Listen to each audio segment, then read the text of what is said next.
টি-20 সিরিজের তৃতীয় ও শেষ ম্যাচের আগে অধিনায়ক লিটন কুমার দাস অভিযোগ করেছেন, দল গঠনের সময় তার সঙ্গে আলোচনা করা হয়নি। বিশেষ করে শামীম হোসেন পাটোয়ারিকে প্রথম দুই ম্যাচে না নেওয়া। টি-20 সিরিজের তৃতীয় ও শেষ ম্যাচের আগে অধিনায়ক লিটন কুমার দাস অভিযোগ করেছেন, দল গঠনের সময় তার সঙ্গে আলোচনা করা হয়নি। বিশেষ করে শামীম হোসেন পাটোয়ারিকে প্রথম দুই ম্যাচে না নেওয়া নিয়ে তিনি অসন্তোষ প্রকাশ করেন। প্রথম দুই ম্যাচে শামীম স্কোয়াডে না থাকলেও তৃতীয় ম্যাচের জন্য তাকে অন্তর্ভুক্ত করা হয়েছে। বিসিবি এক সংবাদ বিজ্ঞপ্তিতে নিশ্চিত করেছে, শামীমকে ফেরানো হলেও স্কোয়াড থেকে কেউ বাদ পড়েননি। শামীমের জায়গায় প্রথম মাহিদুল ইসলাম অঙ্কনকে নেওয়া হলেও তিনি দুই ম্যাচে একাদশে ছিলেন না।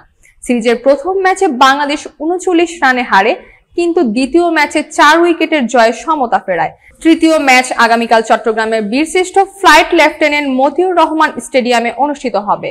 বাংলাদেশ স্কোয়াড লিটন দাস, সাইফ হাসান, তানজিদ হাসান, পারভেজ হোসেন, তৌহিদ হৃদয়, জাকের আলী, নুরুল হাসান, মাহিদুল ইসলাম, মেহেদী হাসান, রিশাদ হোসেন, নাসুম আহমেদ, মোস্তাফিজুর রহমান, তানজিম হাসান, শরীফুল ইসলাম, সাইফুদ্দিন, শামীম হোসেন।